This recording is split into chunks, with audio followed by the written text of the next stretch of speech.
Thus, as we prepare to close this convention, we will hear our International President's message regarding the inner life, lived amidst the outer life we all face in the world. His talk is entitled A Life Within a Life. Brothers and sisters, it is my great honor and privilege to present Mr. President Timothy Boyd. Well, hello, friends. Very happy to be able to get together and to spend a brief period of time trying to consider some things together. Would like to focus on an aspect of our theme for this year's convention. I'd like to turn our attention in the direction of the inner life. I can tell you just from the outset that during the course of our time together, I will not be fattening you with more information. I think we're all swimming in a sea of information. It has its value, but I think we all know how and where to look for information. I think our time will be best spent if we will be able to say we've had some success in our time together. If to some degree we feel that there's some deeper connection we have been able to make with our inner life. Lao Tzu in the Tao Te Ching makes the statement that to the person who seeks knowledge, they grow more and more each day. To the person who seeks the Tao, or the way, that person grows less and less each day. Our focus today is on the growing less and what that might mean, and how it is we might find ourselves involved in that level of pursuit. When I was very young, 7, maybe 8 years old, I met a person who was really a great person, a woman by the name of Eleanor Roosevelt. She was really quite well known and quite active for who she was and what she was trying to do on the world stage. She was the wife of the former president of the United States, Franklin Roosevelt, who navigated the United States through World War II and through the Great Depression. But she was a person in her own right, with her own views, and was extremely active on behalf of a variety of different causes. I was 7 or 8 years old when I met her. She didn't come to meet me, Tim. She came and she spoke to a group of us. But I remember my impression of her at that time. And it was the impression of a 7-year-old mind, which was, I felt that this was a very sweet, nice, old lady. I mean, she was, at that time, it was really just perhaps a year or a couple of years before she actually died. But it was only later that I came to really understand something of the greatness of this woman. Not just of the greatness of her ideas and her work, but of the sacrifices that were required for her to do the things that she did. I mean, she was an activist for civil rights in the United States at a time when that was unpopular. It was on the wrong side of the sentiments of the nation at that time. She stood up for women's rights. She was the first delegate from the United States to the UN, which she pushed to have this UN actually formed and founded. She was the person who chaired the committee that drafted the Universal Declaration of Human Rights, which incorporates a great deal of theosophical thinking. Among those thoughts is that people should have 4 freedoms: freedom of speech, of worship, freedom from want, and freedom from fear. Big ideas. But anyway, I didn't know any of that. And so to the 7-year-old, she was a sweet old lady. But she did say something during the time that she was there. And perhaps it's something she said elsewhere as well. But she made the statement talking about the life of the mind. Because to her, the life of the mind really was what was all important, what enabled all other things in life. And so she made the statement and talking to young people about a direction that they might want to consider for their growth, for their becoming. And so she said that there are small minds. And small minds, she said, talk about people. It's the idea that when we're at our smallest, we're just kind of picking and gossiping about others. She said, average minds talk about events, things that happen in the world. And then she said, great minds talk about ideas. So this was her hierarchy of minds. And it's to some degree it's useful, I think. I have known great people who like to talk about people and events as well, although they don't talk about them in malicious ways. But still, I've known great people who love a good piece of gossip.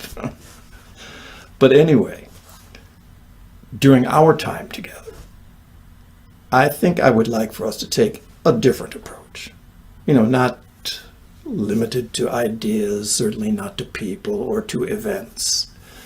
But there is another quality of mind that I think gets less attention and that relates specifically to this idea that there is such a thing as a life within. In many respects, very different qualitatively from our normal outwardly turned way of living. In Zen Buddhist practice, there is an expression. The expression is, it talks again about the mind and the nature and the training of the mind. But what the expression says is this. It says, to the mind of the expert, there are few options. To the beginner's mind, there are many options. To the mind that is trained, that is conditioned through its expertise, through its association with certain streams of information and then knowledge, it becomes limited in the sorts of options for what it might describe as reality even. But I think we can all go back to a time, even in our youth, of a beginner's mind, when we are open, when we are as yet unconditioned. And to that mind, to the mind that is learning something new or seeing something for the first time with fresh eyes, then the options, the possibilities are many. We could even say limitless. So for our focus, what I would really like to talk about, and hopefully we can approach it from the perspective of from a different perspective, is the intuition. Not specifically the intuition, but an intuitive approach to something that I feel is fundamental among all people.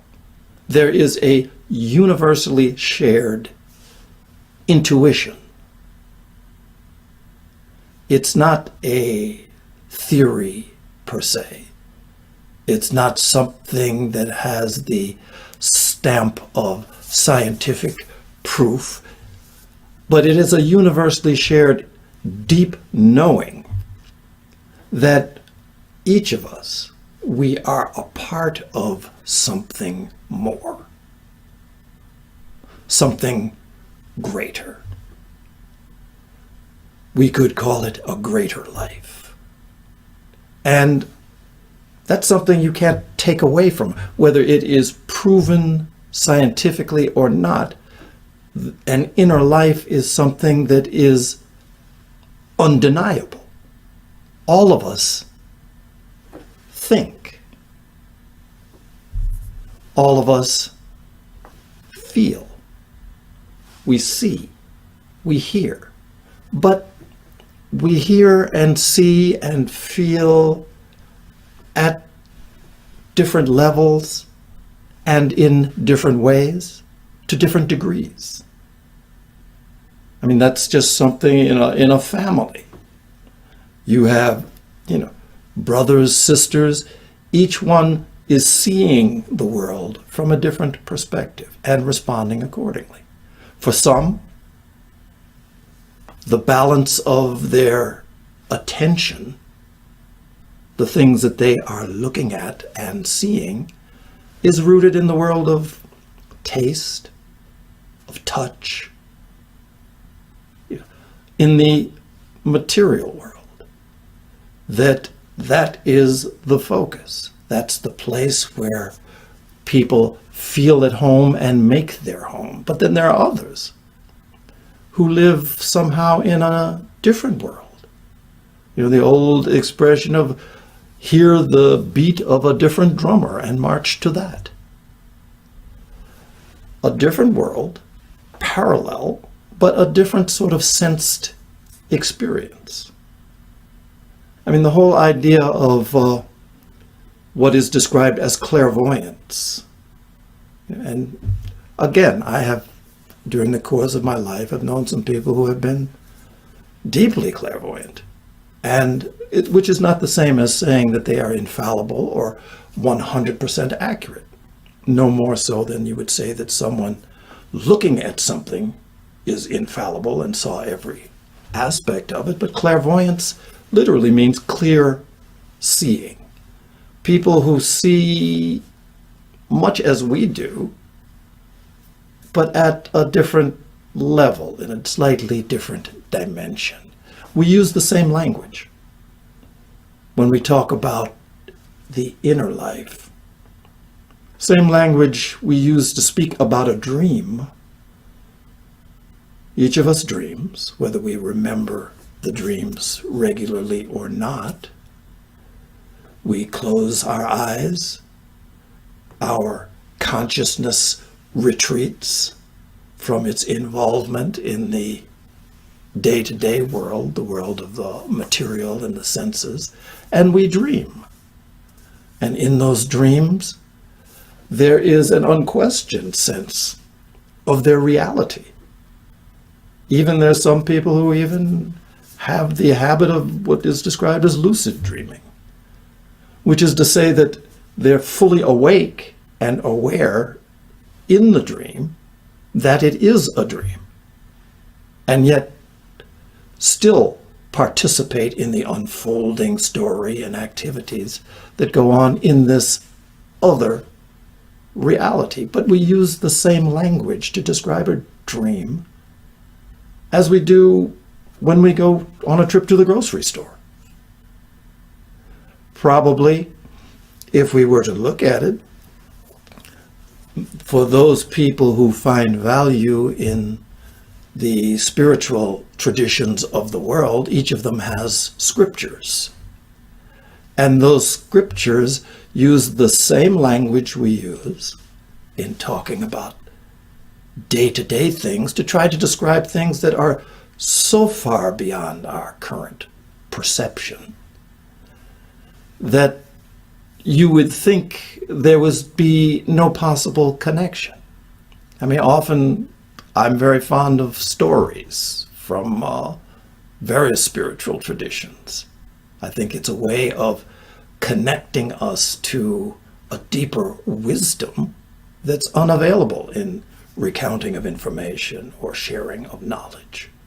There's a distinct difference between information, knowledge, understanding, wisdom. It's been said that, often what we seek is knowledge. And sometimes we feel as if knowledge is the gateway to all other things. And while it has a deep value, it has been said, and I think rightly, that we can become knowledgeable from someone else's knowledge. But we cannot become wise from someone else's wisdom. Wisdom is of a completely different order than knowledge. Wisdom is a perception of reality that so many of what we would describe as spiritual teachers have come to try to communicate to us. And again, communicating to us using the language that we speak. So you have, the Bible, you have the Mahabharata, the Bhagavad Gita, all using stories, all using language to try to touch something within us, to try and lead us to some deeper consideration. In the stanzas of Dhyan, the basis for the secret doctrine of H.P. Blavatsky, there is this statement using, the language of fairy tales. The eternal parent had slumbered once again for 7 eternities. The eternal parent wrapped in her ever invisible robes had slumbered once again for 7 eternities. It's a beautiful image. And it's the image that we encounter similarly in stories that we share with children. But this is an image describing something that is really, it's undescribable. It's describing a condition prior to the formation of universes, prior to the manifestation of everything that we think of as real.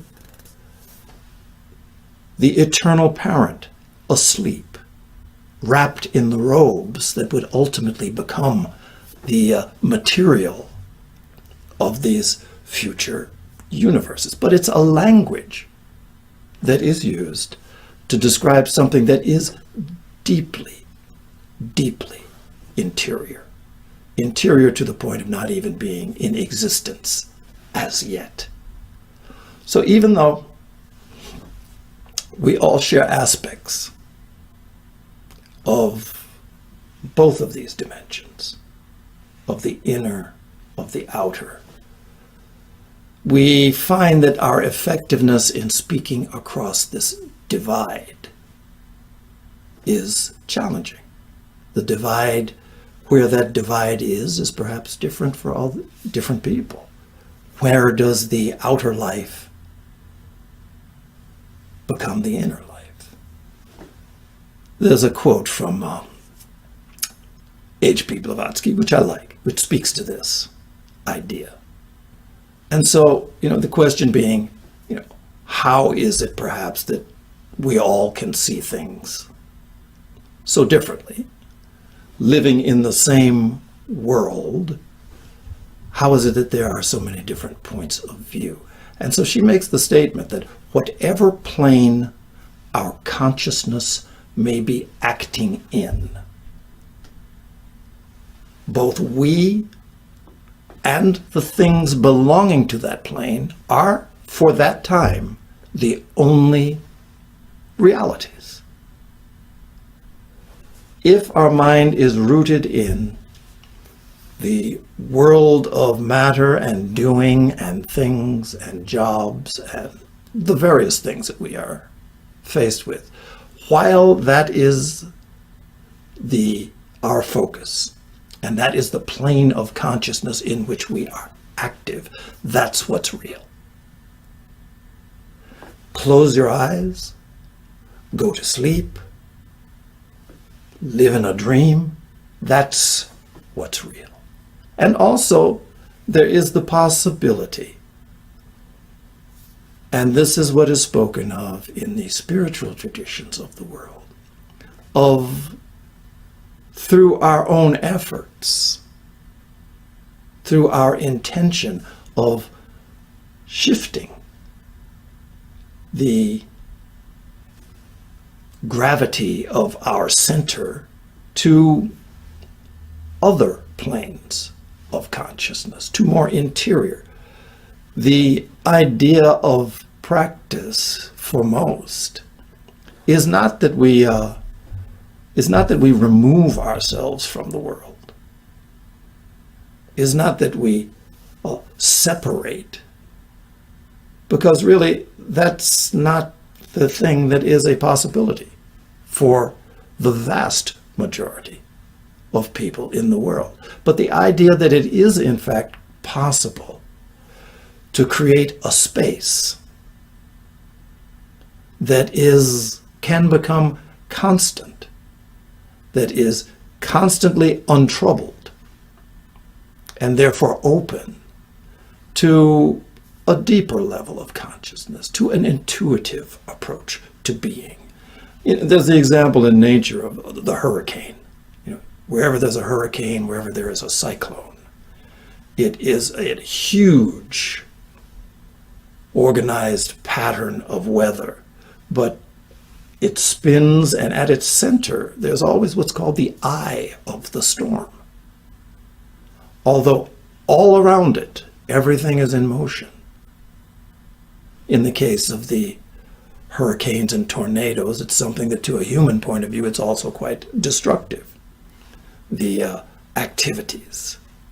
But at its center, there is, when people are in the center of the storm, they look up at the sky and it's clear sky, beautiful weather, completely calm. So there is that possibility that the spiritual traditions of the world speak to. But it comes from the exposure that we give ourselves to these other ways of being, other ways of seeing, which are within each and every one of us. There is the well-known story from Plato, his image of the dwellers in the cave who have been chained in a cave and all they know is shadows. And so they have built a very structured and very real to them way of viewing shadows and interpreting them, because this is the only reality to which they are exposed. But in that story, it's really the story about the awakening or the deepening of consciousness. One of them is gradually led out of the cave to the upper world, where the sun in all of its brightness and all of its intensity can now be seen, the source of all light. And the process of adjusting to the vision of this light, this sun, is something that's described. Obviously, we're talking about dwellers in two worlds, the worlds of the intuitive mind or the spiritual mind, and then the world that is rooted on viewing and interpreting shadows. That's the experience that is the movement from what we could call an outer life toward an inner life. The two aren't separate. When he sees the sun, he's standing on the same earth that he was standing on in the cave, but it's just the different areas, locations in consciousness from which he is now seeing the world. And this is an experience that we find among people that we know. I mean, there are people who have seen a different vision of reality and then come back and have to deal with it. Anyone who has a son or a daughter or who themselves have been involved in war as a soldier or as someone who has been in the midst of that.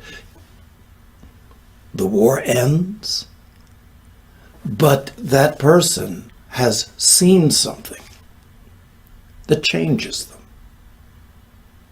Their way of seeing humanity and the world shifts to another perspective, not shared by someone who has not had that experience.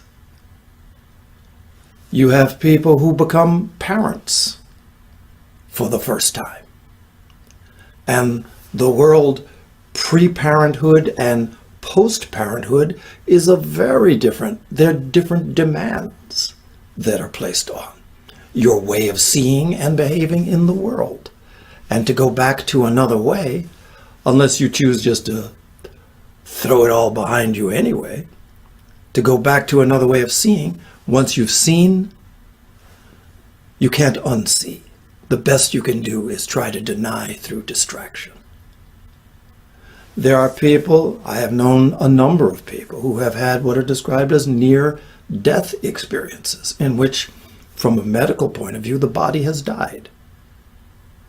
But the consciousness has a life independent of the body, and it experiences a variety of things. Those people come back, and they come back changed. Their priorities are reordered.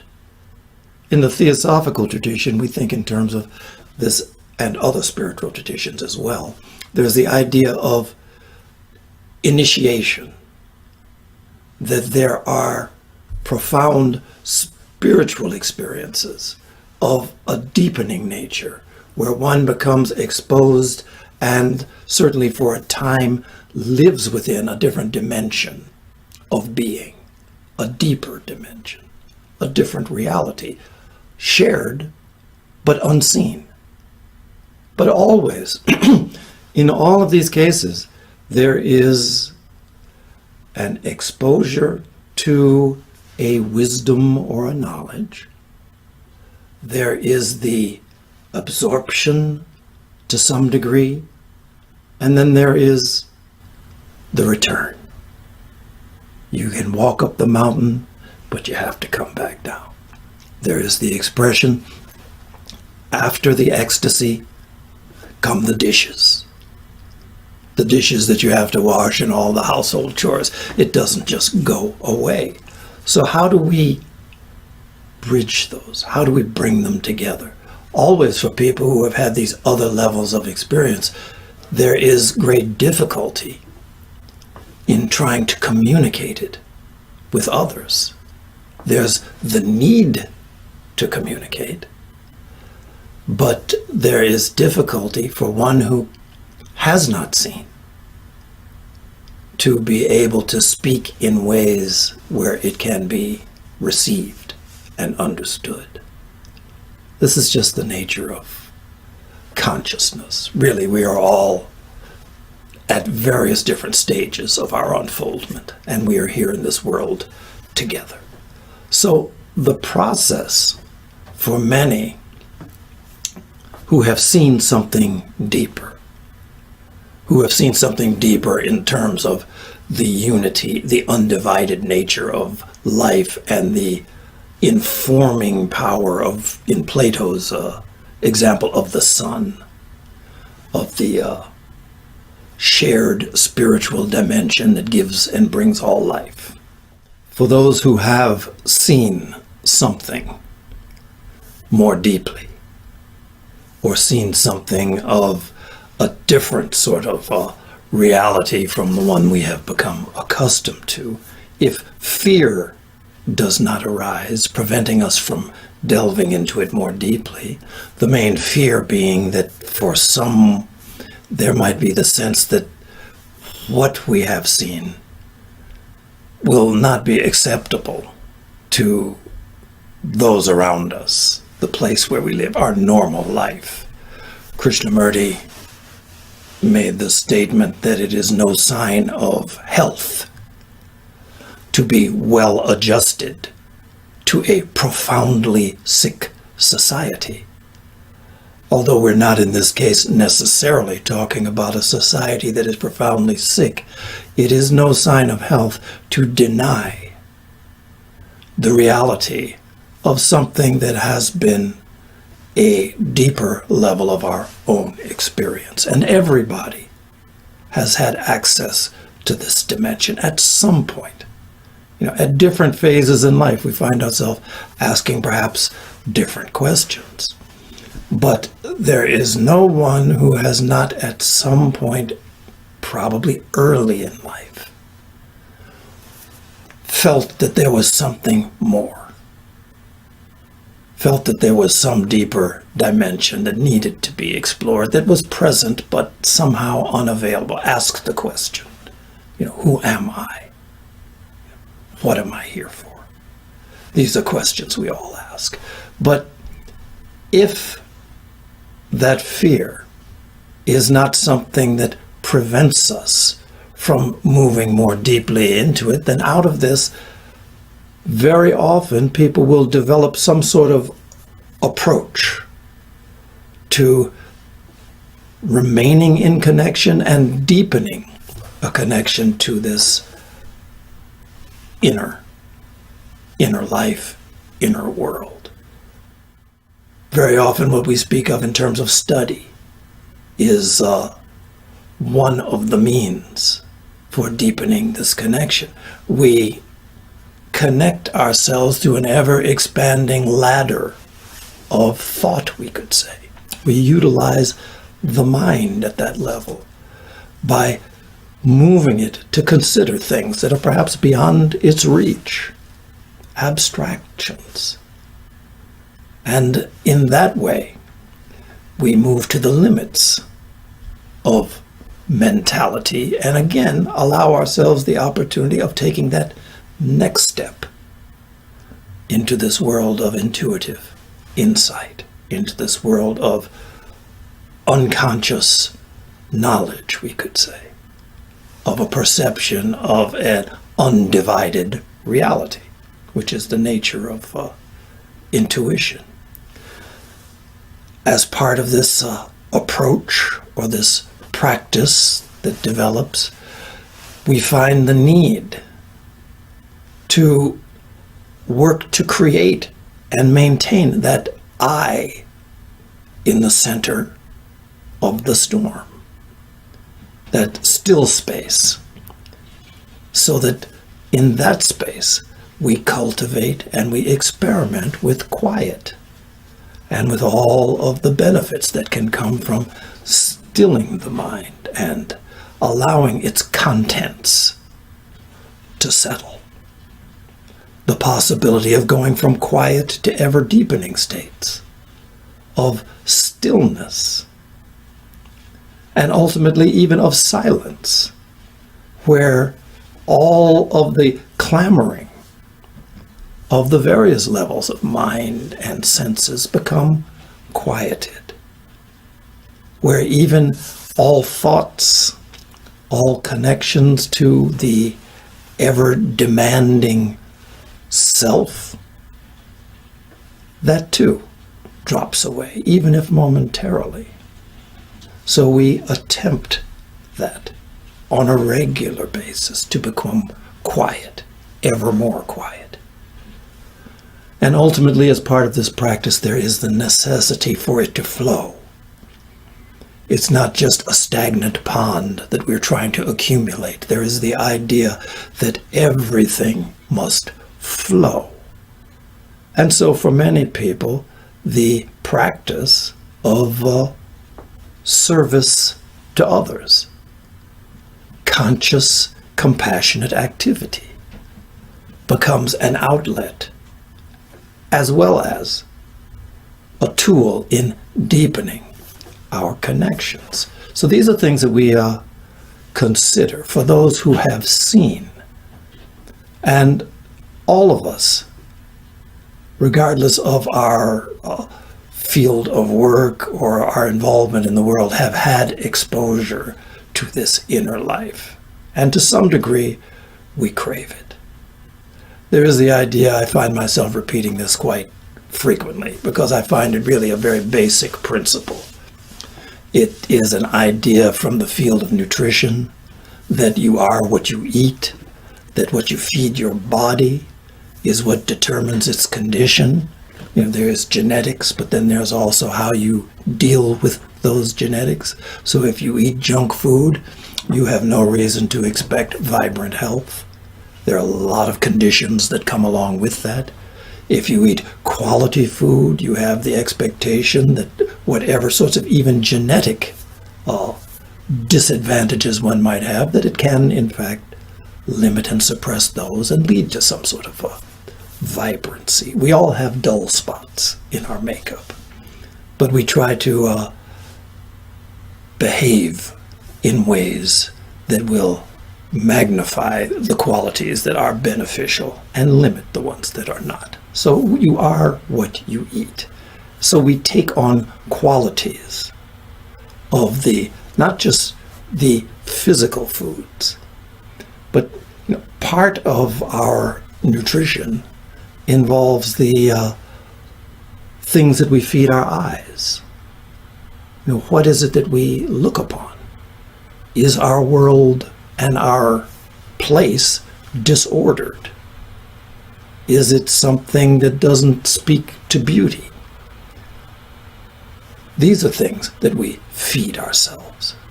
We feed ourselves ideas. We feed ourselves emotions. That's what we turn the TV on for. Very often we tell ourselves we're turning it on just because we have a moment and we just want to space out, couch potato time. But all the while we are taking on images, we are taking on thoughts that are created and marketed for us. But what is it that we choose? These are choices. So, in this idea of the inner world and that depth of experience, we choose to expose ourselves ever more deeply in that direction. For all of us, the greatest among us is not yet perfect. We think in terms of avatars and Buddhas and Christ as the perfection, the flowering of humanity. For those of us who are not yet at that flowering stage, we have to know that for each of us, there are blind spots. Our embrace of the inner life is as yet not perfect. But to the degree that we associate ourselves, it's no different than, I have frequently given the example of how is it that you make a friend? We all have friends, and we weren't born with them. We developed friendships. We had meetings. There were things that we saw in people that we admired or liked, and we put ourselves in their presence. And through that process of continually putting ourselves in the presence of that which we admire, that which feeds us at our deepest levels, we become linked. With a good friend, we can look at their face and know what their mood is. And with this inner life, we can associate ourselves with it in such a way that we can become transparent to it. We can become linked to it. That's just what we do. And so this is part of our habit of diet as well. Our normal living, the world of our families, our jobs, give us opportunities, circumstances, communities. It also helps to shape our temperaments. So a question arises. For those who have had some experience of a deep quiet, of a profound peace or happiness, of an altered reality from the norm of our day-to-day living, what do you do? How is it possible to make this something that becomes an actual presence in your life and the way you work and live in the world? It's the challenge of the ages. I think probably for most of us, there is the sense that there is something we have and we need to give. I can remember I was coming of age in the United States at a time of great upheaval in many ways. There were movements of thought and activity that were going on at the time for civil rights, for greater extension of human rights, for an end to war, what was called a peace movement, but very often degenerated simply into an anti-war movement, where it was a different enemy. The enemy was the ones who were waging war, even if it was friends and colleagues who had gone off into these battles. But there was also at that time an influx of Eastern spirituality. Teachers from India and elsewhere were suddenly arriving on the shores of the United States with a message about a different possibility for living, a different way of approach. So it was a time that was really strongly felt by many, particularly young people at the time, that we were on the cusp of a major change, that some deeper realization of peace, love, brotherhood, all of these buzzwords about things that are actually real, but our understanding was limited, but that these things were just on the horizon. So I think part of the process of living is that, certainly everything seems to be immediately possible when we're fresh to this world. Because really, it's said in the poem, by trailing clouds of glory do we come from someplace else that is a different home. We come into this world set with a very different vision of what is real, and we learn how this place functions. And it functions in many ways very differently. And the movement in terms of what we might think of as movement toward these deeper states of unity in a recognized manner comes slowly. And that's very hard sometimes to realize, particularly for someone who has had the experience of seeing it and knowing it in this life. So it can be frustrating. It can cause difficulties. And sometimes the option is to kind of deepen some understanding and sense of patience. From a view of an ageless wisdom tradition, the idea is that this is one of many lives, which doesn't mute the fact that we are here to bring a certain reality into being, but this is yet another opportunity to do that. For many people who were involved in these various movements at that time of my youth, very many became disillusioned, became angered.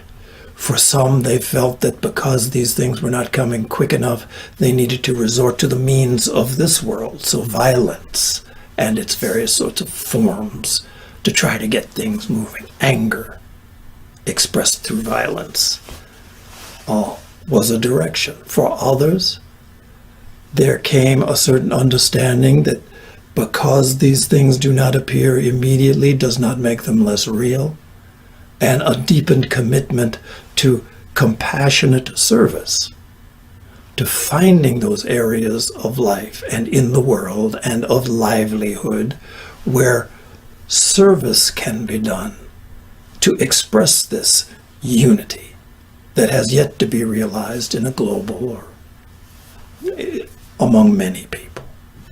So this is one of the options. Part of the difficulty of seeing something profound is that you can't unsee it. It cannot go away. So it's not just a matter of seeking the truth or finding the truth, but having learned what that truth is, we have to suffer that same truth.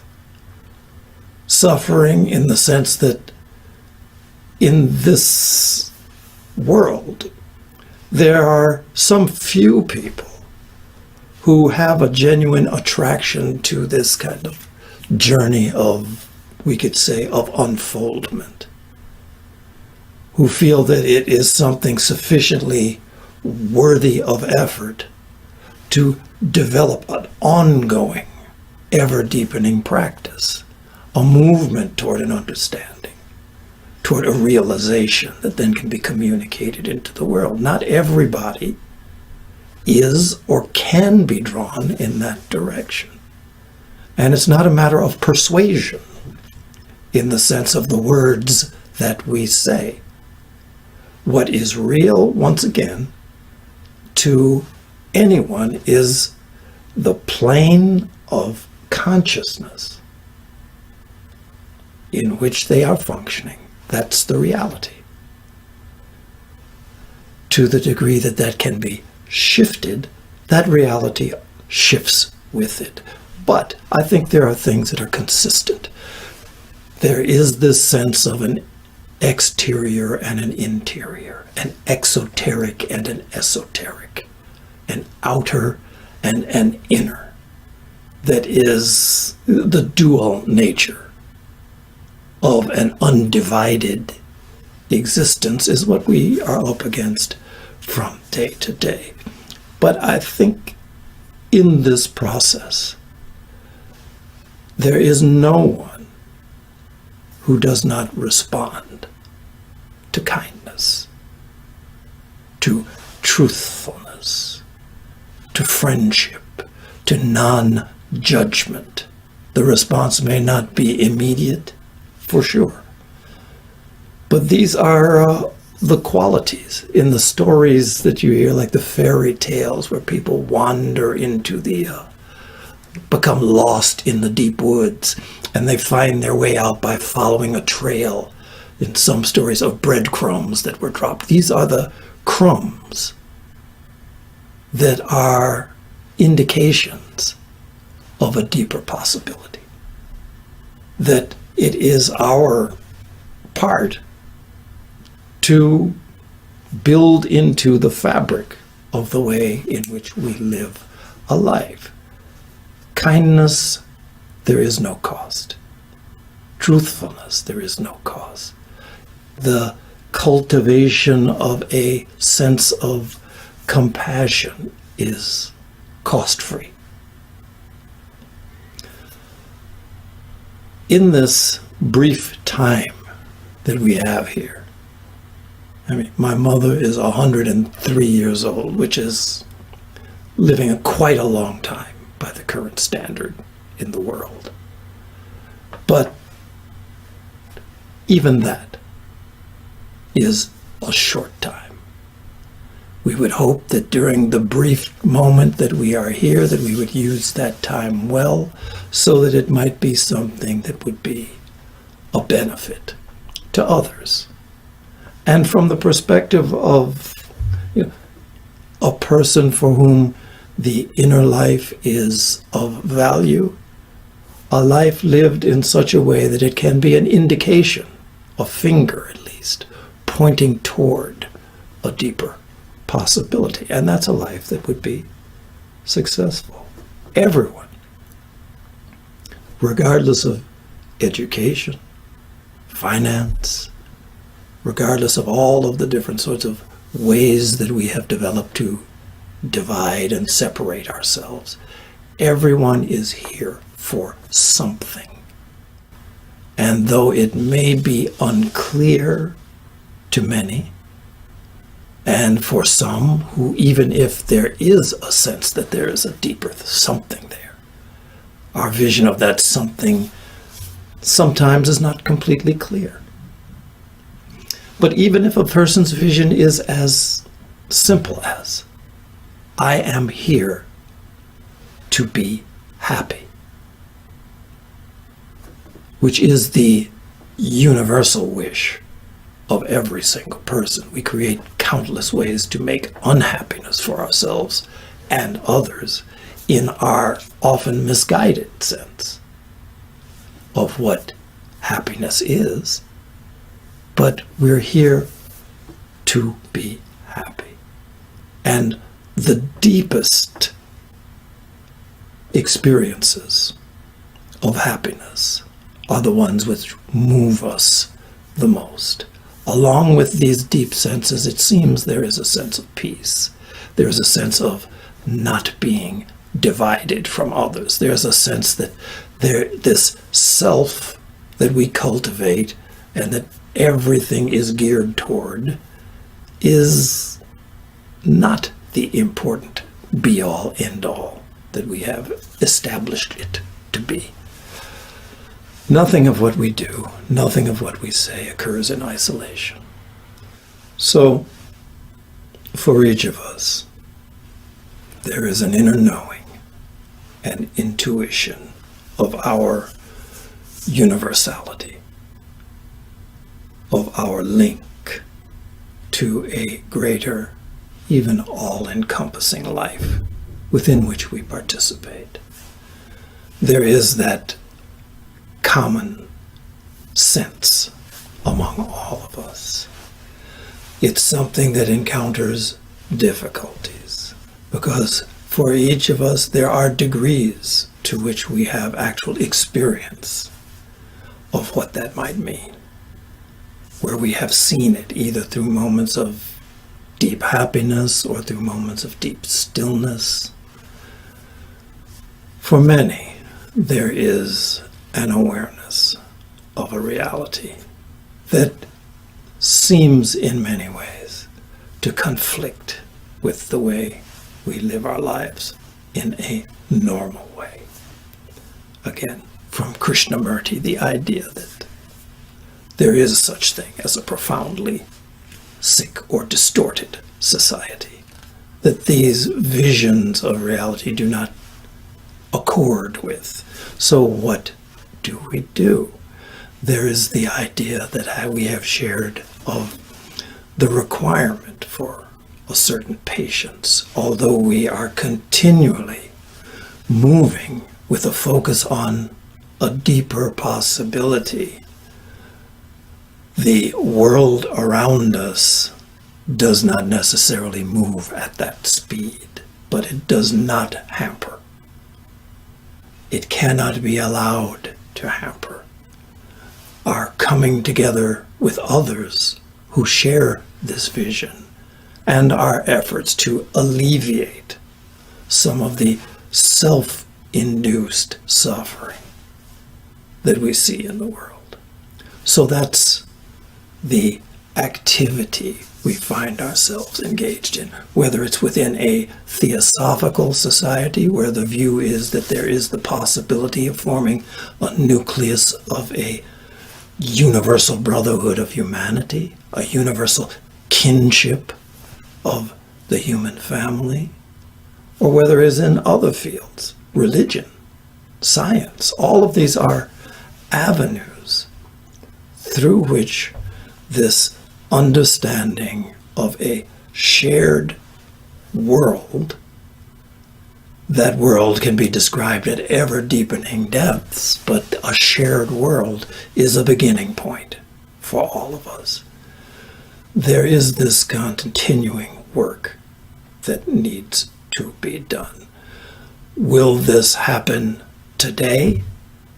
The possibility is there that as enough minds come together, as there is enough clarity of vision and shared understanding of the unity of this life we participate in, then at this moment, things can change. But if it does not, the work for us remains the same. In day after day, in life after life, the pledge of the Bodhisattva is one that bears some scrutiny. That why am I here? I am here to gain what they would describe as enlightenment. That I am here to become fully rooted in a place that recognizes that we are one. That all life is one. And based on that understanding, based on that vision, then it occurs in me in order that it might be something that might benefit all other beings. And that's the purpose of a life along this particular path. So there's a work, and it's unending. We do our part, and we are thankful for it. So I want to thank you for taking the time, and perhaps we can expand on this with some questions.